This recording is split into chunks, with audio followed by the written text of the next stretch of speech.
Daniel here, founder of Ontario Analytics. I've been promising a lot of you that I'd make a video taking you through different parts of the software and the two dongles that we sell, the two OBD devices, the Gen 1 and Gen 2, helping you guys get connected, and just what a typical workflow looks like, and more importantly, how you can just use a short test drive and create an artifact, a PDF document that hopefully you can sell for revenue. So right now I have plugged into the car the Gen 1 device, which is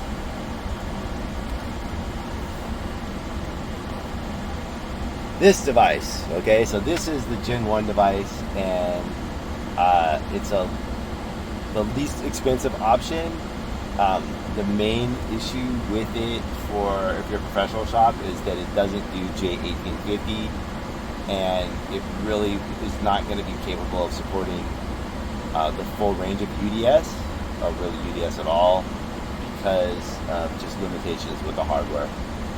But if you're a consumer, do-it-yourselfer, or if it's your own car, your car's probably can. This device is probably going to be fine, right? For consumer use. This is what I drive around in most of the time.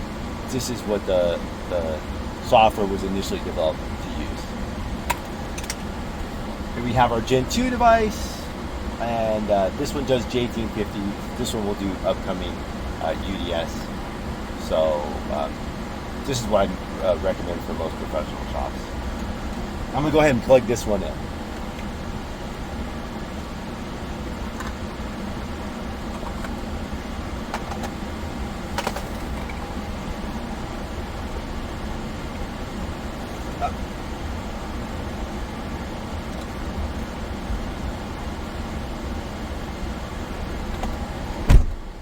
Plugged in, so we'll launch the software. I'll take you guys through some of the main pain points that I noticed that people have. I'm going to go ahead and log out. Let me record this. Screen recorder on.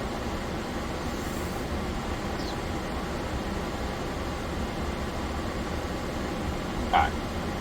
I'm going to go ahead and log out, and you'll be able to see it on the screen recording. I'll overlay it. When you log in to OBD AI, the app, okay, the dashboard, all the components that make up the software, that login has absolutely nothing to do with the store login that you use to buy OBD AI. It may be the same because you made it the same, but they're not connected on the back end. So when you first get this software, download the software from our page, either for Apple, Windows, Android, it doesn't matter. You create one login, and that is the login that your data is associated with. That's the login that your license key is associated with, and your subscription is associated with. So I'm going to go ahead and log in. Oh, yeah, that's a service outage. Oh, no. Let's try that again.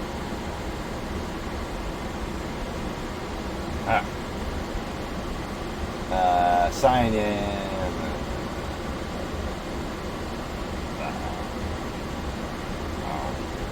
I'm not a big Apple person. Sign in.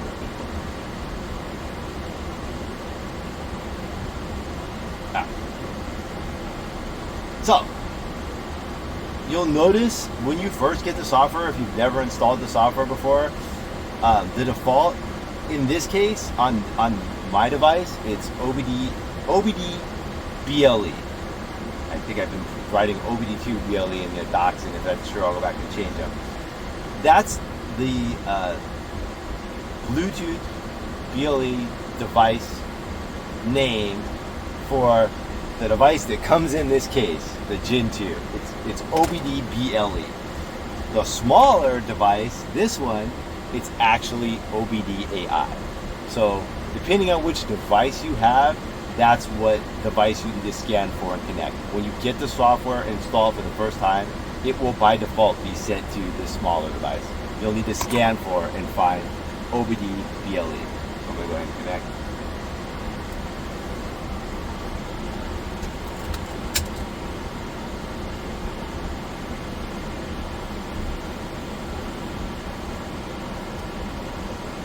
And we'll go for a drive. All right.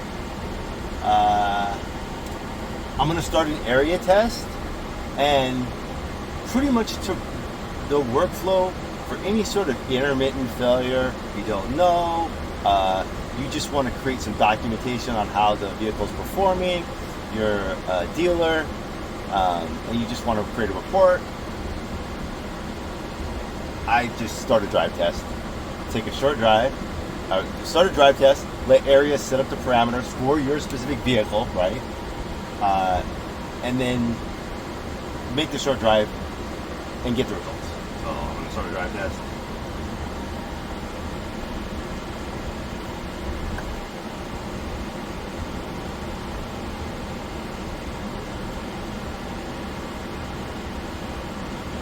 And in this case, I've obviously run this on my car a lot, so ARIA is going to know the vehicle history. It might ask me like about the vehicle history, blah blah blah blah. It actually is going to plan the drive for you. It's going to tell you what parameters that it would like to use for the drive test.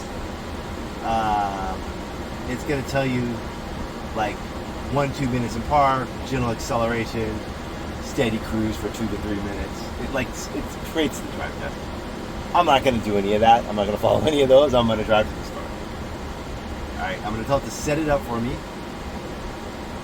And what it's going to do is it's actually going to turn on all the parameters. So all the parameters on your vehicle, right, that are available in J1979, not as some people have pointed out, not every OEM parameter, right, under the sun, which are bespoke and by vehicle, by even depending down to your trim, there might be unique ones, but these are the parameters that are supported for your particular vehicle.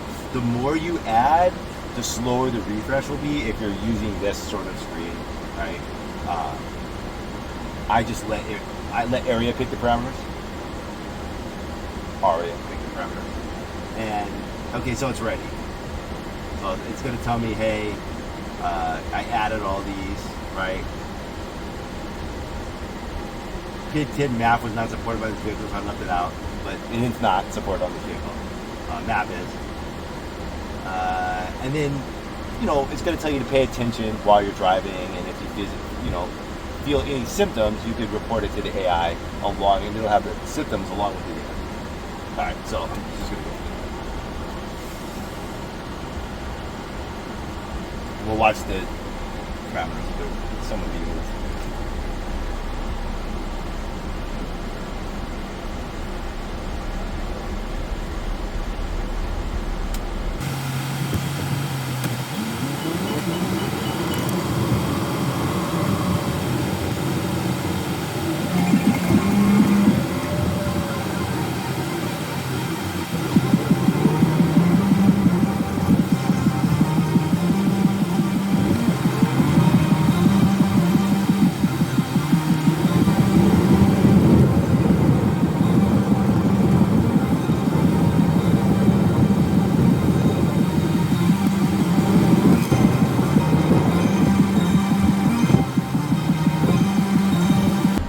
The other day when I was driving, I didn't feel anything, obviously, but the AI did report that there was a sudden drop in long-term fuel trim down to like minus 18%. So, I don't know. And then it said that, it could be nothing. And we don't think it is anything, but that's one of the things you'll be able to do is then it can compare it to previous sessions and see, hey, is this something that's recurring or is this a one-off?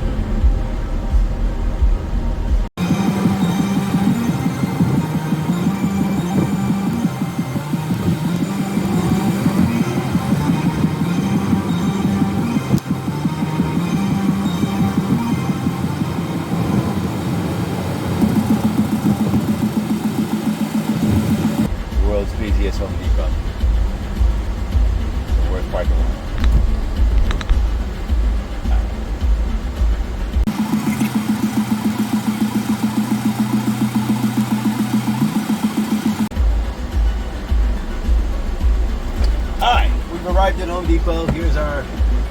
So then we're going to go ahead and tell it to analyze drive data, and it'll analyze the second by second drive data of every parameter that was available. It gives it has a snapshot. The math is already done. The statistics are already calculated, right? So it doesn't have to calculate the statistics for each individual stream,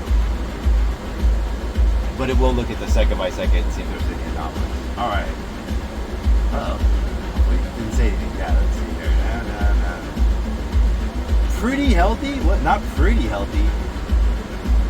No stored. All right, we'll do about that. No active faults. Valid.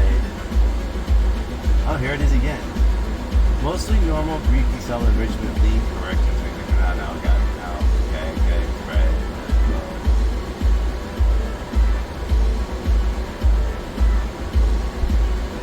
Minor things like.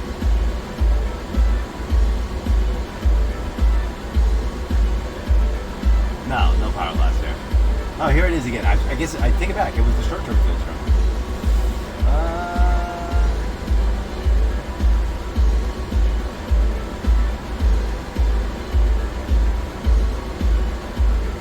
Right. Timing gauge.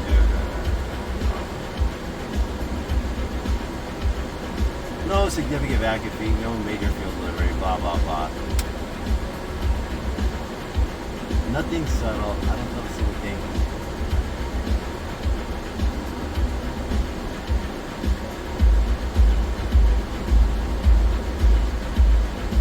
The vehicle felt normal.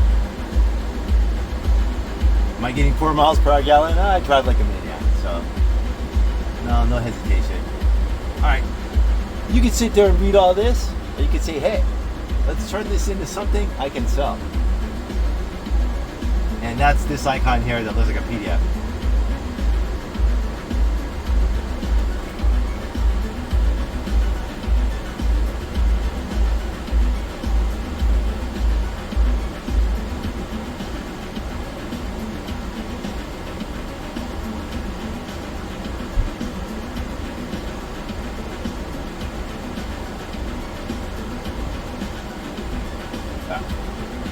Go ahead and email it to myself.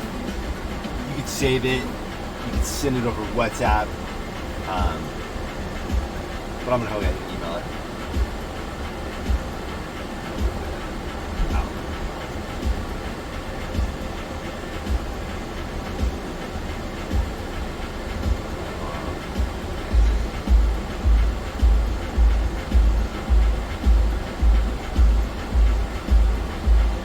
Perfect.